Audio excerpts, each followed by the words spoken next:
La leyenda del oeste tiene un atractivo universal. Está basada firmemente en la historia. Una historia que no se había desvanecido cuando empezó el cine.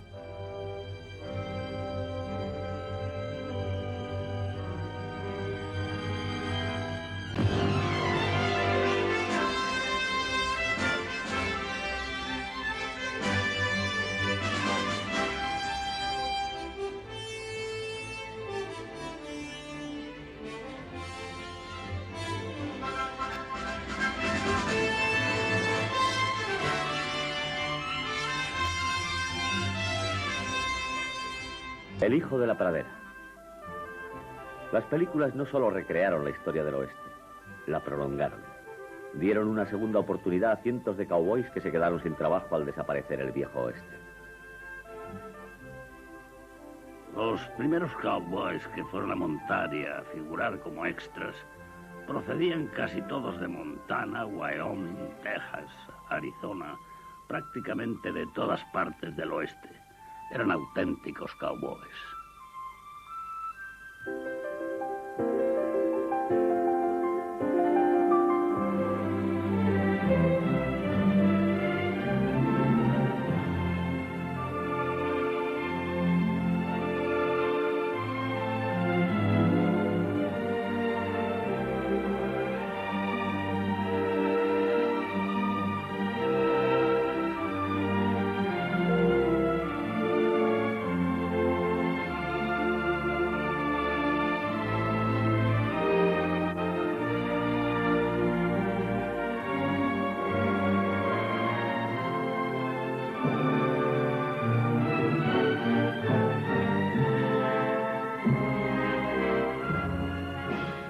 Hollywood, el lejano oeste.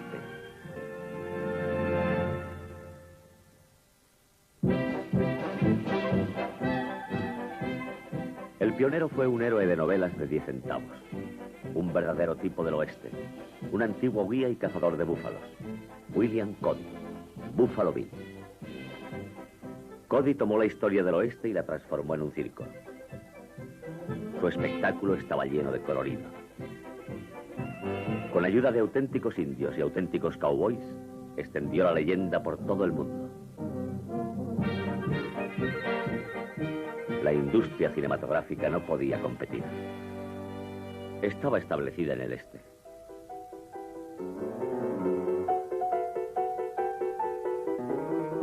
Se tardaba más en llegar al oeste que en hacer un western, de tal modo que hasta los grandes desfiladeros eran decorados. ¿Qué más daba?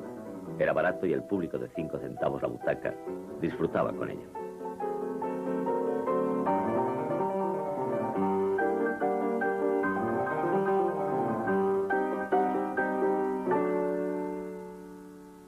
La matanza.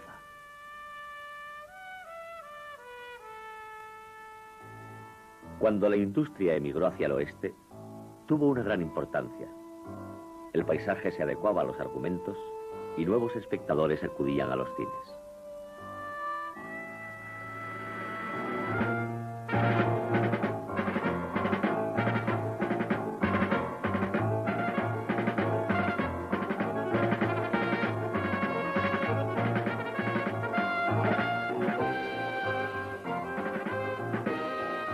El indomable oeste fue un impacto para los actores. La primera mujer llevada allí por David Wark Griffith fue Blanche Sweet. Trabajar en el desierto es algo muy sucio y muy desagradable. El maquillaje se estropea con el sudor y debes tener buen aspecto. Y al final de la jornada tienes tanto calor, tanto polvo y tanta sed. Teníamos tanta sed como los que mueren al cruzar el desierto.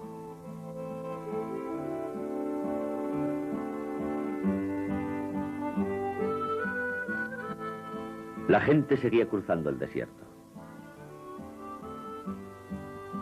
A 300 kilómetros de Los Ángeles, auténticos pioneros luchaban por reclamar el Valle Imperial. California aún se estaba colonizando. Pero el viejo oeste moría. Las últimas grandes manadas se retrataban para las películas y para la posteridad. Uno o dos de los enormes ranchos dejaron espacio a las compañías cinematográficas. La gente del cine llegada del este quedó encantada al encontrar aún vigente la atmósfera y el ambiente del antiguo oeste. Los cowboys que conocieron fueron contratados en el acto para dar un color local. Uno de ellos fue Tom Mix.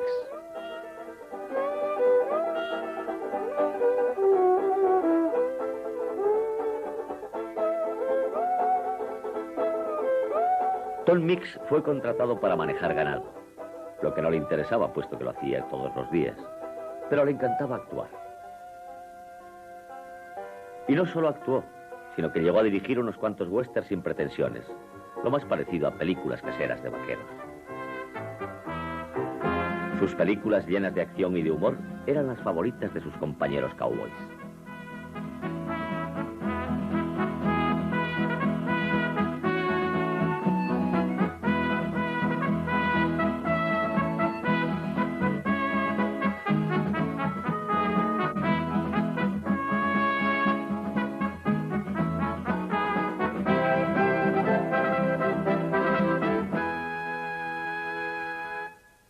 Los tiempos eran igualmente duros para los forajidos.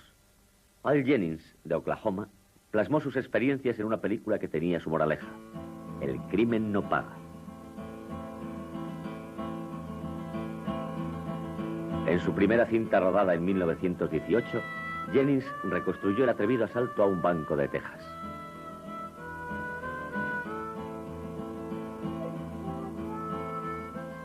Una vez puestos a buen recaudo los bandidos, Jennings recurrió a algo que llamó Cleaning the Street.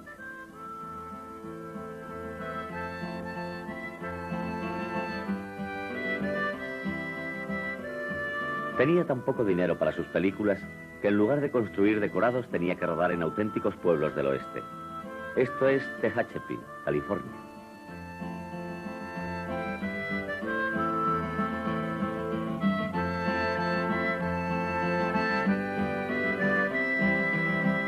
Jennings mostró el oeste que las películas solían ocultar: el sórdido y feo, con familias que vivían hacinadas en chozas de barro.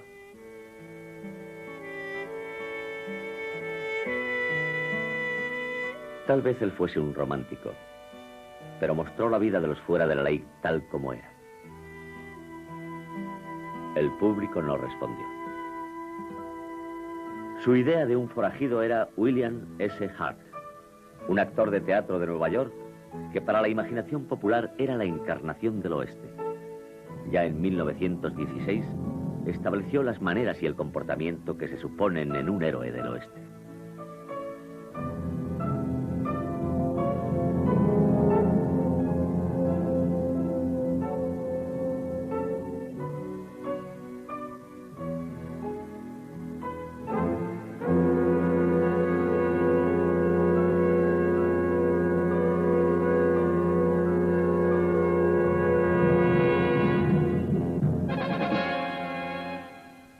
Hart siempre intentó dar autenticidad a sus películas. Incluso se atrevió a usar el lenguaje por señas de los indios. William S. Hart habló por señas como hacían las mujeres, y los hombres le criticaron. Veamos, Bill Hart podía... a ver si lo digo. Hace largo tiempo, hombre blanco e indio, amigos. Quería decir, hace largo tiempo, hombre blanco e indio, amigos. Y volví a repetirlo. Y eso te confundía, es confuso. Y cuando decía pregunta, significa sí o no. Tu corazón dice sí, tu corazón dice no. Él no haría eso, diría... pregunta. Hart personificó la leyenda primaria del oeste: el bien luchando contra el mal.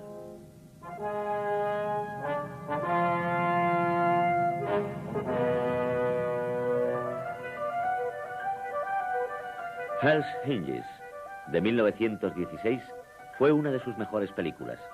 Tenía la grandeza de un Antiguo Testamento.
Los cowboys verdaderos adoraban a Bill Hart, pero no compartían su amor ciego por el oeste.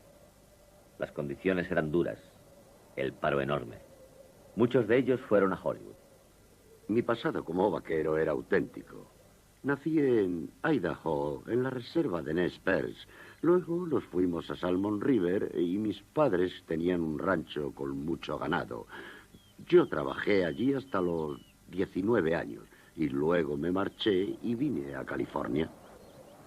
Algunos cowboys fueron directamente a los rodajes desde los corrales de Los Ángeles. $5 diarios eran tentadores cuando se cobraba eso a la semana en el rancho. Con tantísimos vaqueros en las películas, el ambiente de los exteriores no era muy distinto a la vida cotidiana en los ranchos. Los protagonistas vivían en el hotel y los cowboys en barracones. Eran muy grandes y ponían hasta más de 20 camastros. Pero teníamos una mesa donde podíamos jugar a las cartas. Y la única diferencia era que no había el olor de las mantas sudadas y las sillas de montar que teníamos en los dormitorios de los ranchos.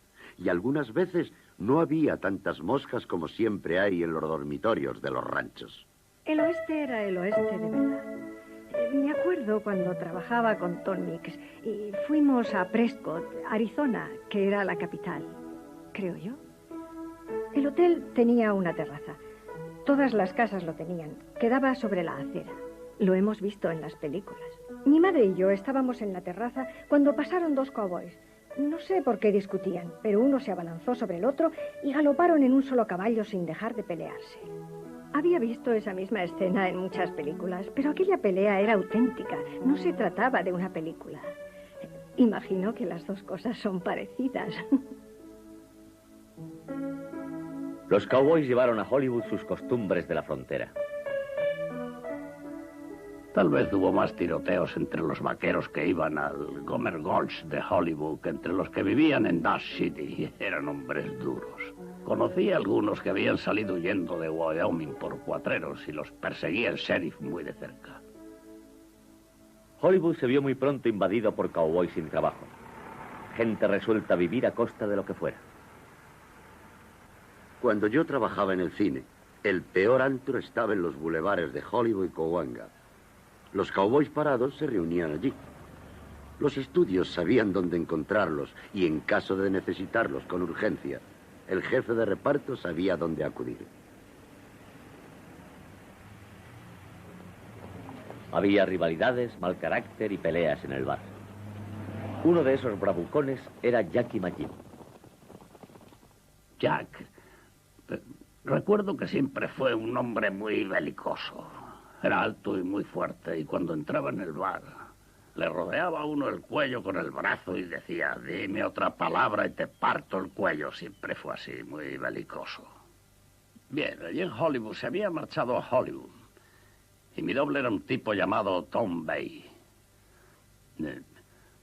Tom había matado a un hombre en Oklahoma mucho antes de que fuese a Hollywood. Pues cierto día en una habitación tuvo una disputa con Jim. Había 3 o 4 y todos estaban bebiendo. Jackie McGinn sacó una navaja de pronto y le dijo, te voy a rajar la barriga. Yo creo que se equivocó de hombre. Tom Bay se echó una mano al cinturón, sacó un revólver de 6 tiros y lo mató. Ese fue el final de Jackie McGinn. Otro famoso camorrista fue Art Ackord, campeón de jinetes de rodeo, uno de los más estrambóticos y pintorescos cowboys.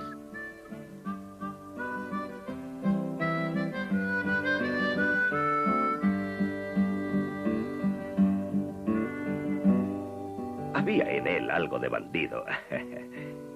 Se tomaba unas copas y no había desconocido o forastero con el que quisiera pelear. Cogía a su mejor amigo y le retaba a una pelea. Era un tipo en el que no podías confiar, pero no podías evitar apreciarle. Es más, en una tarde tuve 3 peleas con él. Cuando me desperté por la mañana, estaba hecho una calamidad. Me levanté y no podía ni ponerme las botas. Estaba magullado y pensé, bien, si ese granuja se acerca de nuevo, le mataré y al diablo. Sonó el teléfono. Era Ackord. Dijo, ¿todavía te queda algo de beber? Y yo le dije, Art, Me queda, pero no para ti. No te acerques a mí. Ya he tenido suficiente. Y él dijo...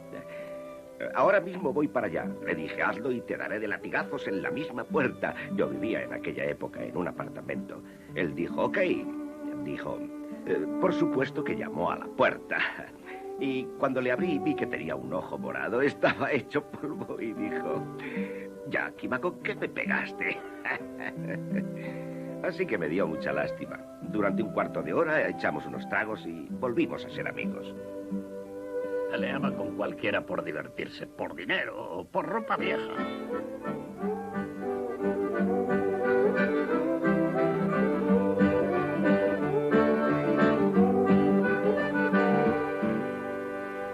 Tom Mix fundió la fiereza y el encanto de la leyenda del cowboy con su propia extravagancia.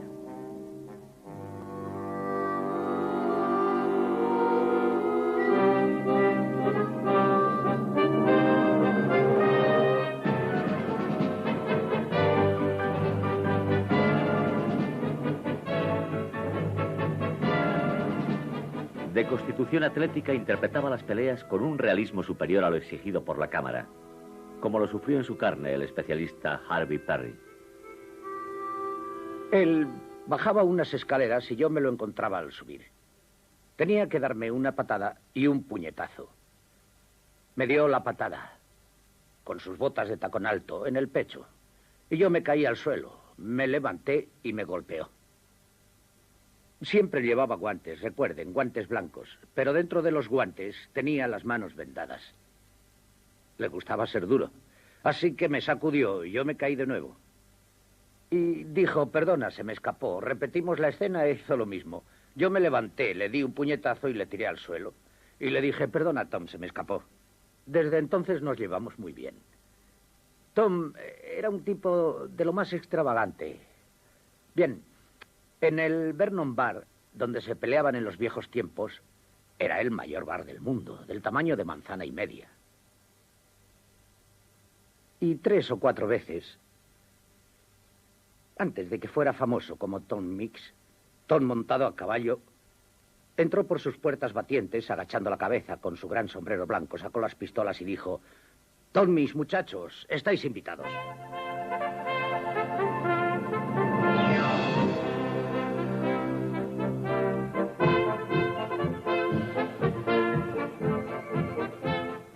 Tom Mix comenzó como auténtico cowboy, pero vivió en una época en la que gustaba la exageración y se adoraba la exhibición extravagante. Hacia 1920, Tom había transformado su vida en un espectáculo del salvaje oeste.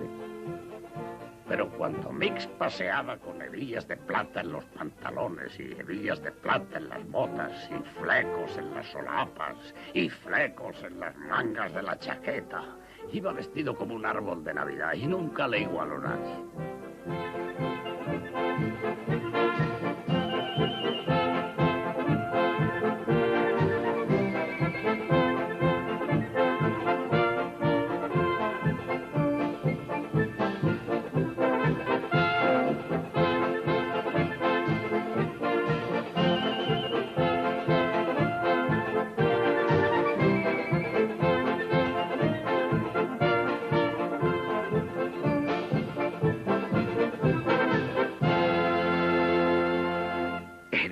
Un embustero, pero no por hacer daño, sino siempre por divertirse.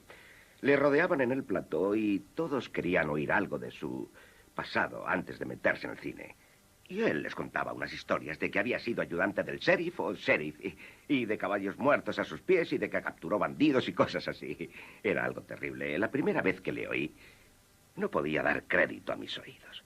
Cuando se fue toda la gente le dije, Tom, tengo la sensación de que has retorcido un poco la verdad, ¿no? Y dijo, ¿qué diablos quieres decir con eso? Y añadió, vienen aquí a divertirse y yo les cuento una de mis películas. El gran robo del tren.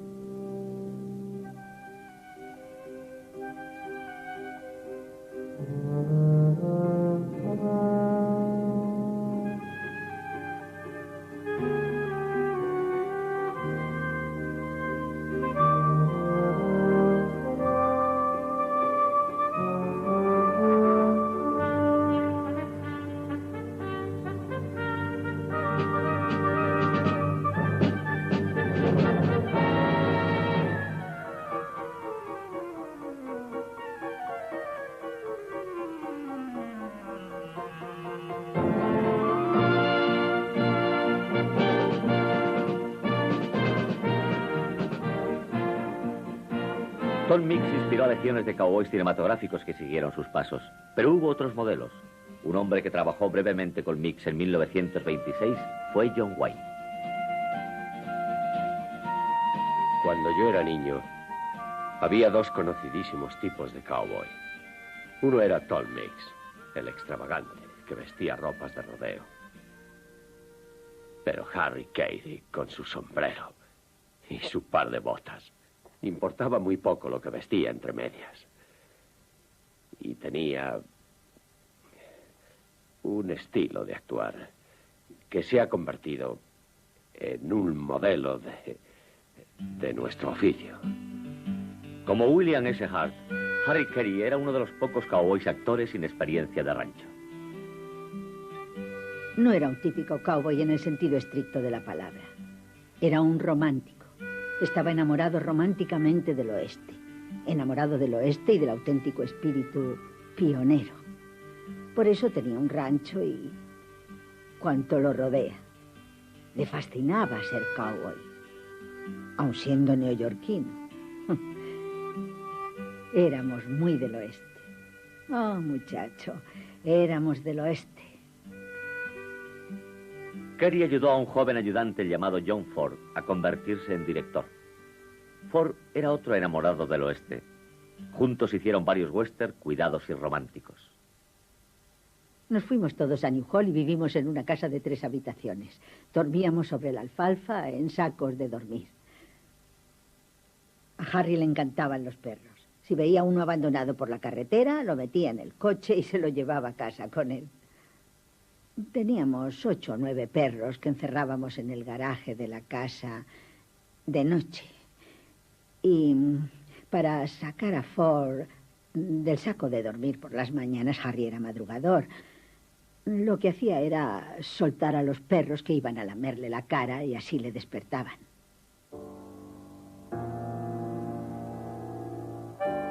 Carey fue el protagonista de Straight Shooting, de Ford, una película que pronto se convirtió en modelo de muchos westerns.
Intentaban ser naturales. Naturalidad. No hay forma de ser natural en la pantalla sin perder ritmo. Hay que dejar correr las cosas y procurar expresar tu personalidad. Y esto es lo que hacía Harry.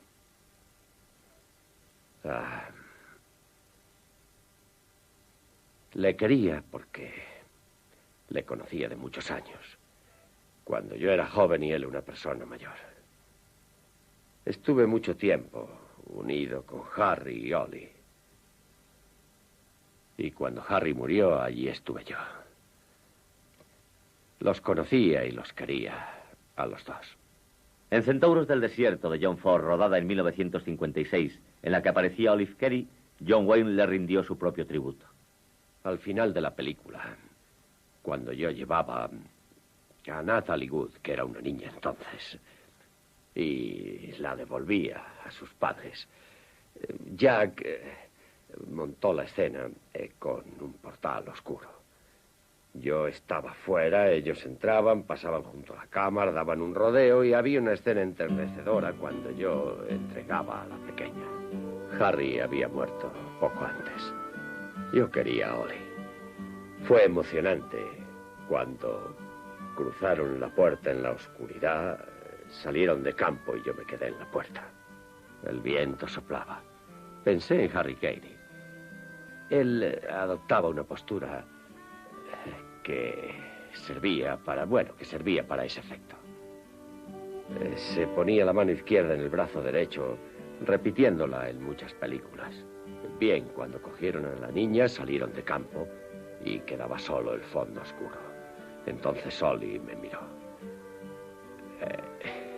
Yo adopté la postura y sus ojos se llenaron de lágrimas. Fue un momento dramático en mi vida. Y estoy seguro que en la suya.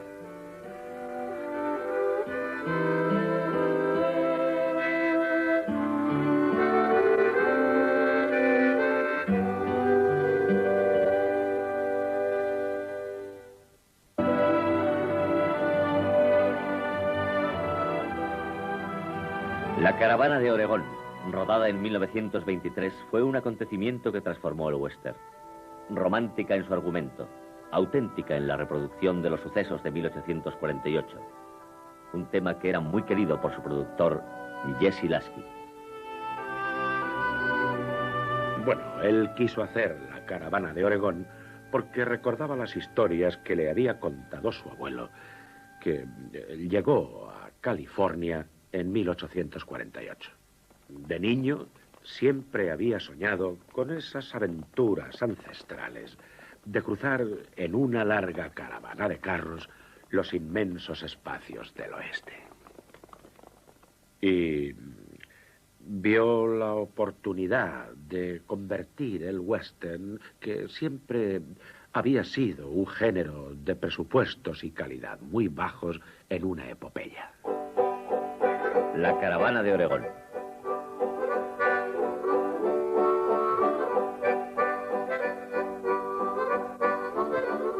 El operador jefe de la película fue Carl Brown.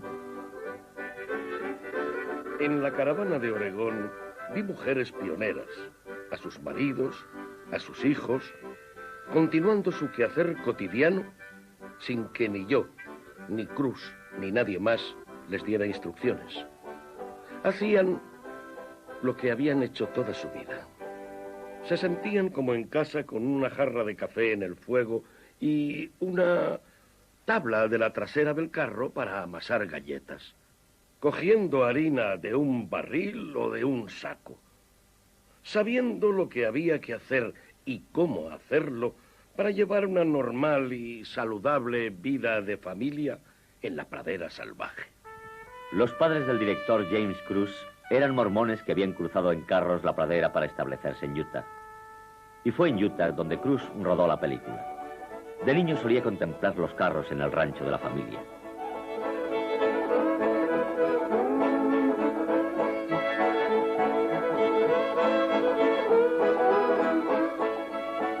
Todos los que trabajaron en la película revivieron el pasado cuando las carretas se reunían.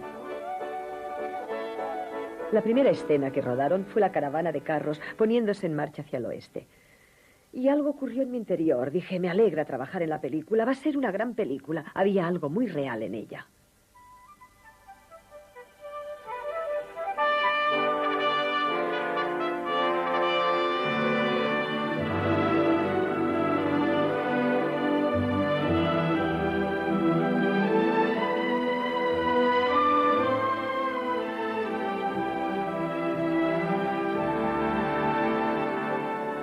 Se había anunciado por todas partes en el oeste que todo el que tuviera una carreta Conestoga recibiría, me parece, $2 diarios y el forraje y el pienso necesarios y que trabajarían en la película.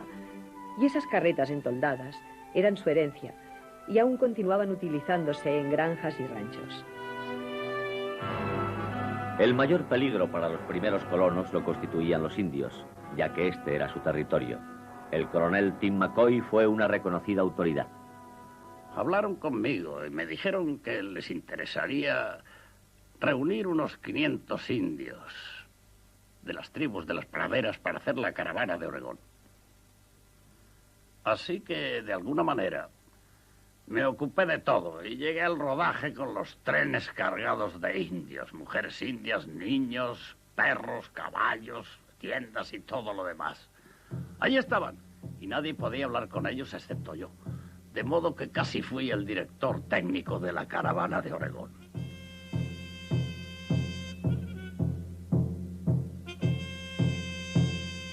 El rostro pálido que llega con su medicina malvada debe morir, o el piel roja perecerá. Fue el único que llevó a los Pieles Rojas con todo su equipo. Los observamos el primer día y vimos que trabajaban las mujeres levantando las tiendas y vivían en su propio ambiente. Y él les decía el guión cada día, en lenguaje de signos, y nunca, nunca tenían que repetir una escena. La primera toma era perfecta. Vivían el guión, lo revivían.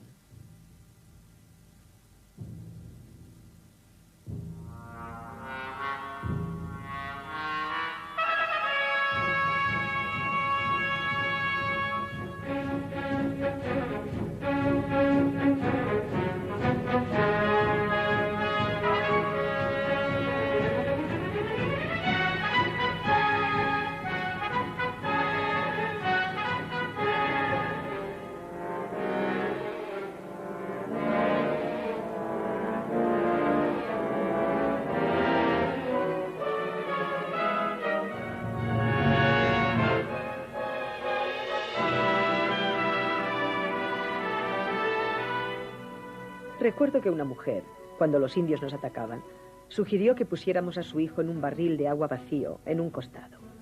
Jim Cruise aceptaba muchas indicaciones de esa gente que no eran actores profesionales. Yo creo que tal vez el espíritu de la película residía en la gente que la interpretó.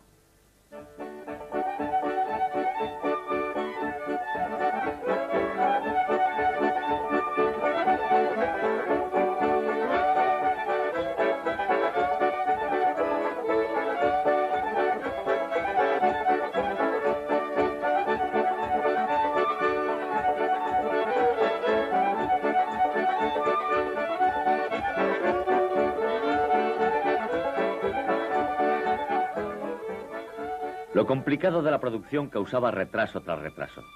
El estudio llamó al orden al equipo. James Cruise advirtió a los extras que tal vez no cobrarían, pero todos estuvieron de acuerdo en continuar el tiempo que fuera necesario.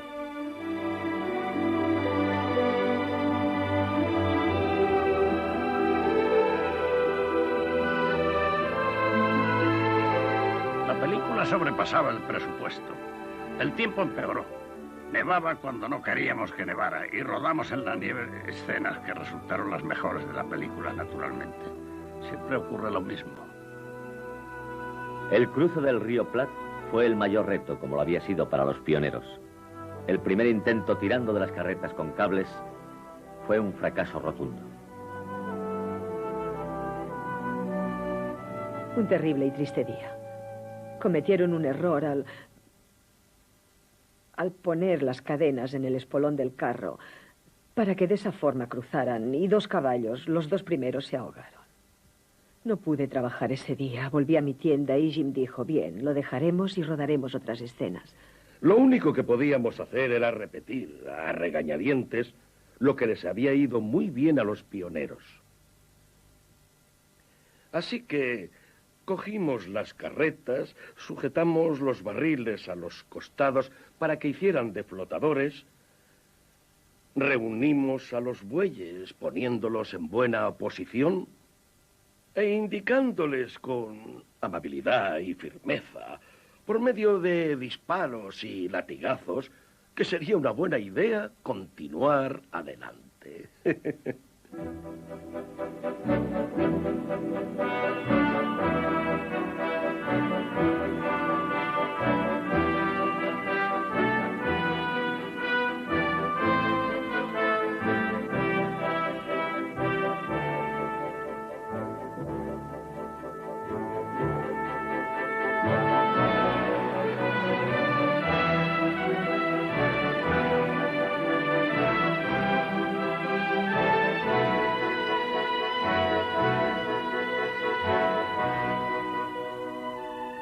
La caravana de Oregón fue una película difícil de hacer, llena de peligros y dureza. Fue la primera en su clase. Desde 1923, centenares de westerns han insistido en el mismo tema.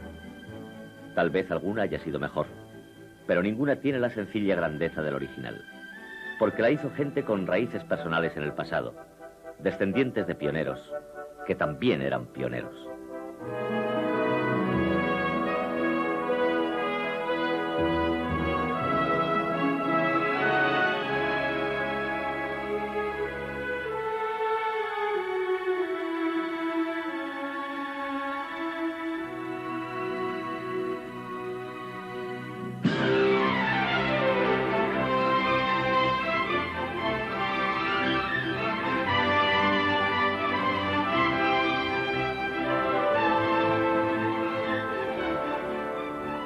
Su éxito inspiró muchas epopeyas del oeste. El director John Ford estaba poderosamente influido por ella. El día de Año Nuevo de 1924 comenzó El Caballo de Hierro, basada en la siguiente oleada de pioneros que construyeron el ferrocarril transcontinental.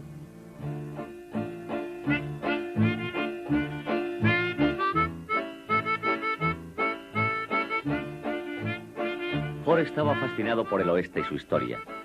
La recreó con cuidada exactitud. Disfrutaba con las duras condiciones. Pero para los extras enviados desde Hollywood sin saber cuál iba a ser su destino, la cuestión era muy distinta. El jefe de atrezo Lefty Hunt nos cuenta: se trataba de la película más ambiciosa realizada nunca fuera de Hollywood. Hasta entonces no se había intentado semejante traslado porque la industria del cine estaba en su infancia. No había nada, ni una sola pauta para seguir. Contrataron el tren de un circo, metieron en él a 200 personas y fuimos todos a realizar una película. En Nevada era invierno. No había calefacción en el tren circense. La temperatura descendió a bajo cero. Para combatir el frío, todos permanecían vestidos. Los vehículos estaban infestados de pulgas. La gente se fue a vivir a los decorados. La reconstrucción lentamente se convirtió en realidad. La mayor parte de la película se rodó de forma imprevista. Se discutió, pero había varios guionistas y Ford tenía su concepción de cómo debía realizarse. Y no creo que hubiera más de 3 o 4 guiones en todo el equipo.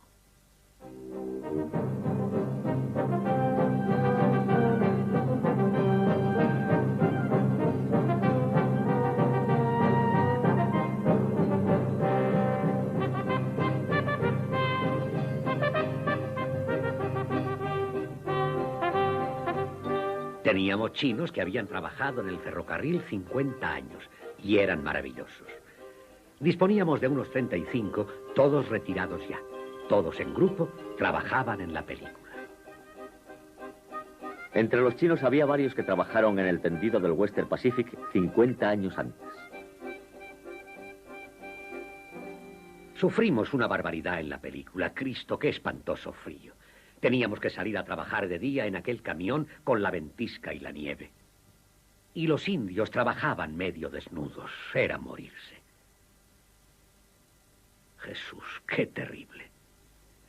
Las mujeres padecieron mucho al trasladar el poblado. El ferrocarril avanzaba. Los poblados eran destruidos para levantarlos más allá siguiendo el curso de las vías.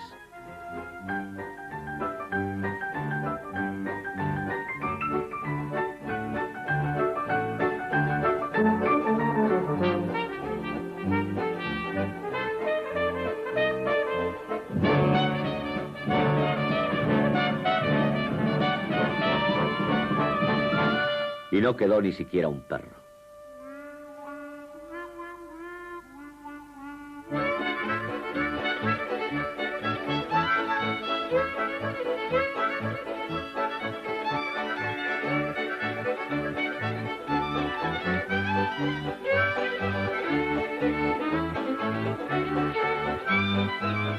Hasta cuando paraba la cámara, el ambiente del viejo oeste permanecía. Había un contrabandista de bebidas alcohólicas que vendía el peor whisky del mundo.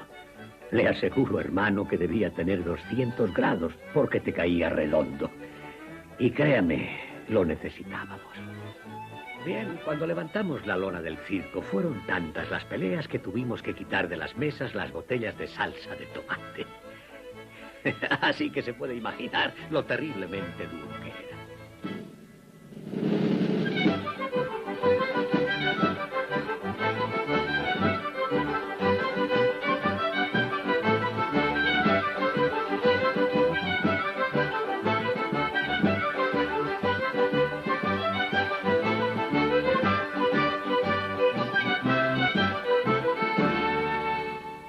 Teníamos media docena de perros que nos seguían. Uno de ellos se paseaba por el cementerio al final, cuando el tren se iba del pueblo. Un perro blanco, al que llamábamos primer plano y que sacamos en muchísimas escenas.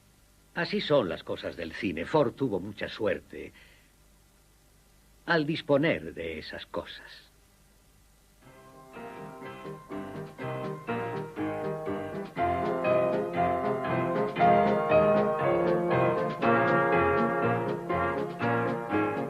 En 1869 el sudor y la sangre fueron vengados. Un camino de hierro unía el este con el oeste.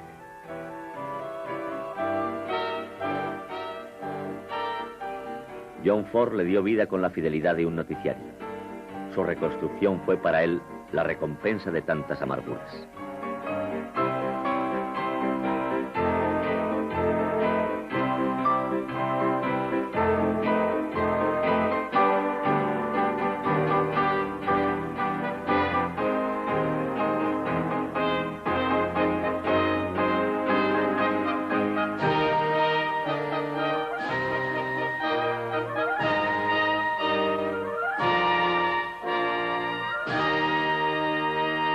La colonización no terminó con el siglo XIX.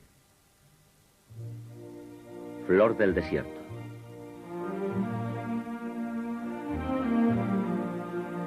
Los colonos continuaban emigrando hacia el oeste al mismo tiempo que los pioneros de Hollywood.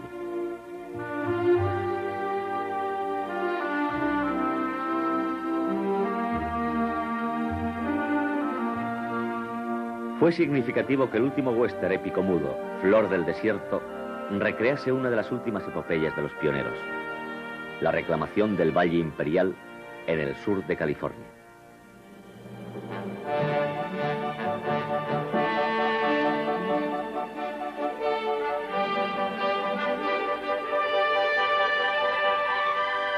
El sitio más cercano que encontré y que se pareciese a lo que íbamos a hacer fue el desierto de la Roca Negra situado entre Nevada, Idaho y Oregón.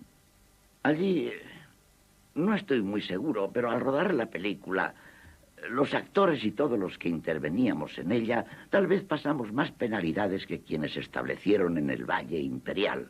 Al mediodía tendrían esos incipientes tornados.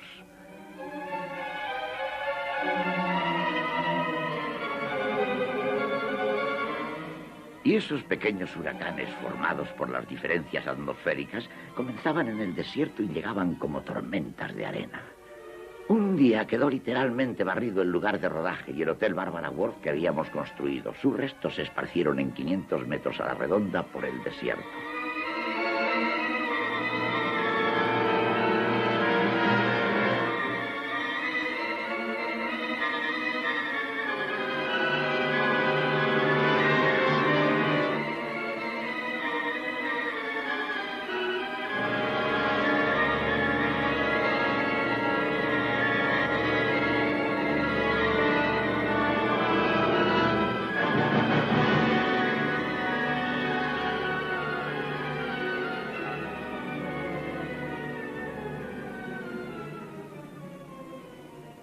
Teníamos rancheros y cowboys auténticos, con sus caballos y todo. Los contratamos con animales y sillas de montar y vinieron de todas partes, de un pueblo llamado Gurlag, de otro llamado Sulphur y de Winamaker, de todo alrededor. Allí mantuvimos a todos.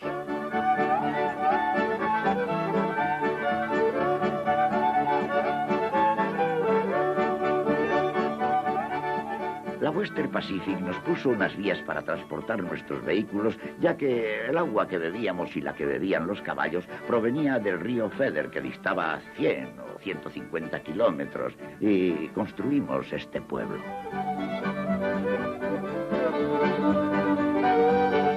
Es una niña. Es una niña. Es una niña.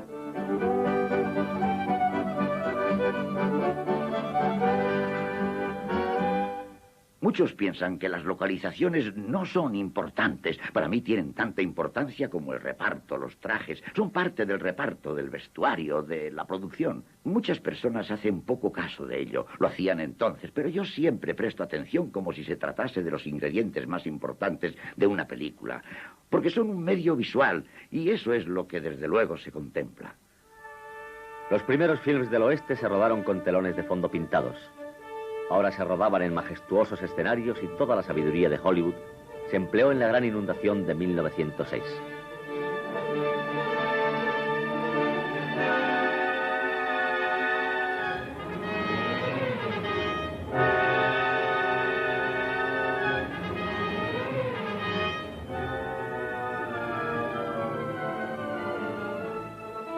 Cuando el río Colorado se salió de su cauce y las presas no pudieron contener la tromba de agua.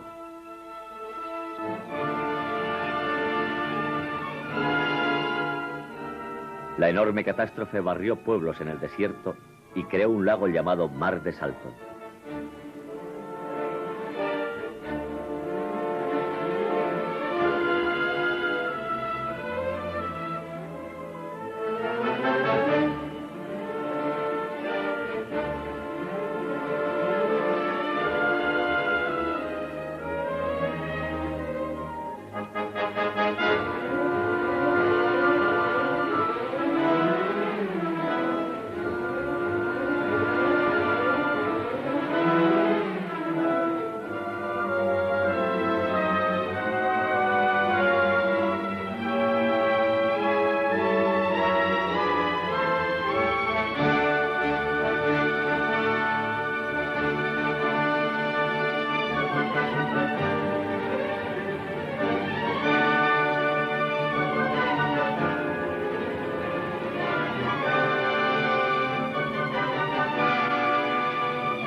En todos los westerns tiene que haber un malo.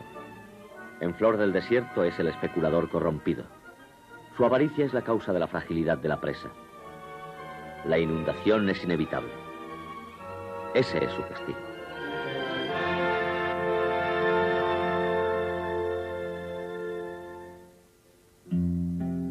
El sonoro terminó con la carrera de muchos cowboys auténticos. Se abandonaron las películas de exteriores durante un tiempo. El viejo oeste se desvaneció en la historia como los hombres que lo recordaron.